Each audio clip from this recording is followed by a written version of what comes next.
Hey guys, it's Bro You Whack, and you remember how last week Season 2 came with a bunch of hero changes, including a whole novel's worth of reworks for Doomfist alone? Well, Blizzard heard our cries, and yesterday, on December 15th, there was an update for Overwatch 2 that not only gave Doomfist nerf, but also Sojourn and a bunch of other hero changes. And today we're going to be looking at all the hero buffs and nerfs that came with yesterday's update. We'll look at tank changes, the first hero up, but why not? Let it be Doomfist. Now, he only got 3 changes. His Rocket Punch cooldown increased from 3 seconds to now 4 seconds. His power-up block, now the minimum damage to get a powered-up punch is going to be increasing from 80 to 100 damage. And his passive, the best defense, decrease the amount of shield that you get per melee by 5 whole points. And that's all for the Doomfist changes. Yeah, we're definitely going to talk about this later on. But first, let's talk about Orisa's changes because she got a huge buff to her ultimate where her Terror Surge can now pierce through barriers. And on top of that, Orisa's primary from afar, the damage fall-off range increased from 15 to 25 meters, meaning that you can do a little bit more damage the closer that you are to the enemy. Ramattra desperately needed a buff, and here he got it, where his Nemesis form movement speed increased by 20%, and the armor bonus that you receive increased by 75 whole points, giving him 225 total armor. And just to spice up his buffs a little bit, his shield cooldown decreased from 15 seconds to now 13 seconds. DPS changes are up next, and therefore the only 2 heroes that I suggested would be the best heroes to play in Season 2. Thanks, Blizzard. Sojourn spread increased by 28%. However, you still get a straight shot for a couple of bullets at the beginning if you just like pop shot still. The Disruptor shot, it no longer slows enemies. This has been a nerf that should have been done even in Season 1. And the Power Slide cooldown increased by 1 whole second. Now it's at 7 seconds. And Tracer got a true nerf where her damage got reduced from 6 damage per bullet to 5.5 damage. And there are 2 hero changes for support, which they desperately need more buffs, but hey, we'll take an Ana buff where her Biotic Rifle damage and healing increased by 5 whole points from 70 to 75. And the effect duration from your Biotic Grenade increased from 3 seconds to 4 seconds. This includes the healing part of the Biotic Grenade and the anti part of the Biotic Grenade. And Kiriko got a nerf to her Protection Zuzu because the invincibility that you get,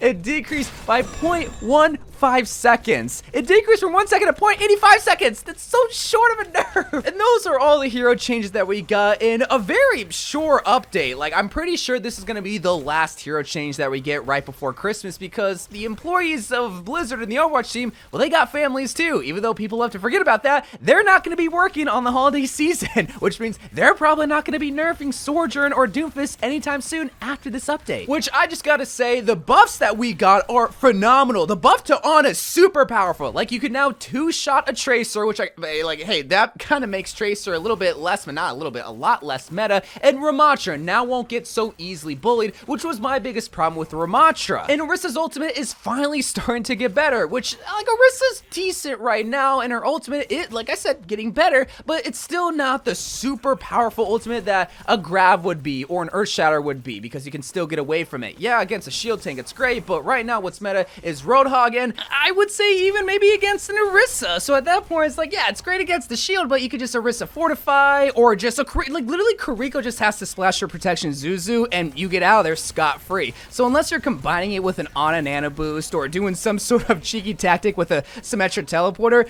Orisa's ultimate is fairly easy to counter. But let's talk about these Doomfist and Sojourn nerfs, because these are the 2 heroes that everyone has been crying to get nerfed. And for the first time after hero nerfs and buffs went live, I decided not to post this video right away and to play with the heroes and see, okay, are they actually like super good nerfs, or are they just like something to freak out on paper?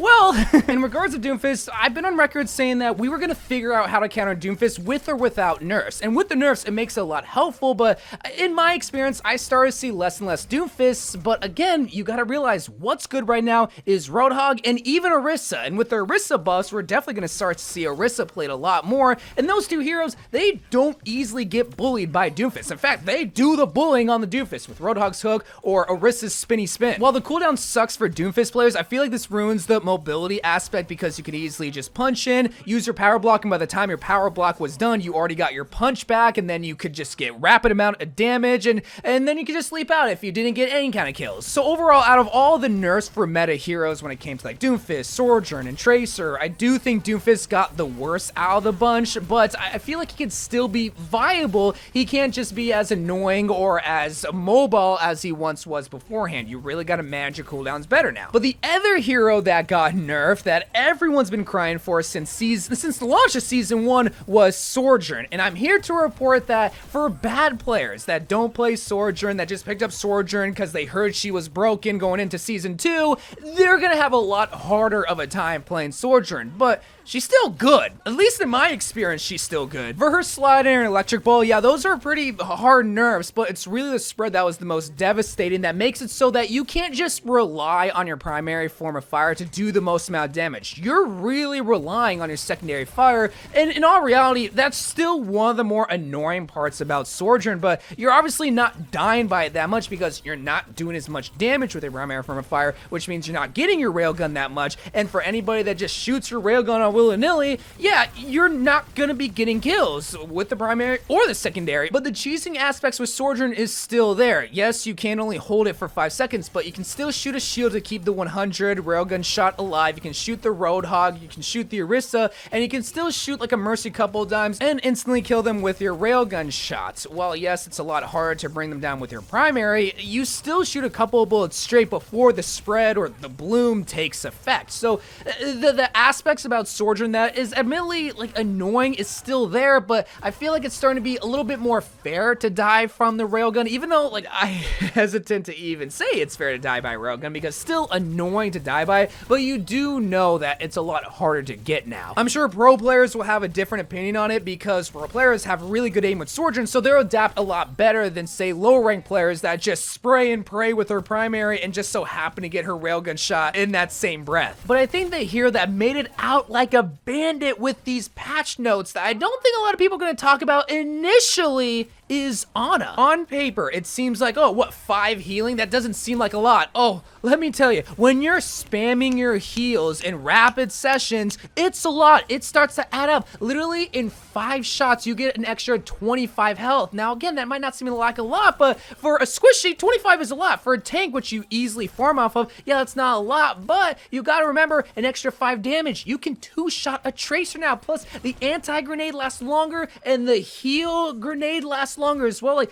Ana truly is gonna be one of the meta healers in Season 2, alongside possibly Kiriko, because you gotta think, if they're playing a Hog or even an Orisa and they throw an anti on your tank, then how are you gonna cleanse it? With a Kiriko, obviously. Like, Kiriko and Ana are like peanut butter and jelly, and the bread is the tank. Now, in terms of DPS, this might still be up in the air. I don't want to make any claims saying Sojourn's out of the meta because she's still really good. She's just like Widowmaker. She's a hero that can get insta kills if you have great aim, but if you don't, then you play someone like Junkrat. But we're gonna have to see how this meta plays out because this was kind of unexpected. Like, we were calling for this and we're glad we got these hero changes, but usually they bring hero changes at the start of every month or at the start of every season, but never after a week and a half after a season takes place. So let me know what you think about these changes, and if you think the meta is finally gonna be less irritating, or if you're not looking forward to these Orisas and Hogs overtaking the tank spot, because you know they are. You know they are. But anyway, guys, I love you guys. Thank you guys for watching. More Overwatch 2 videos to come,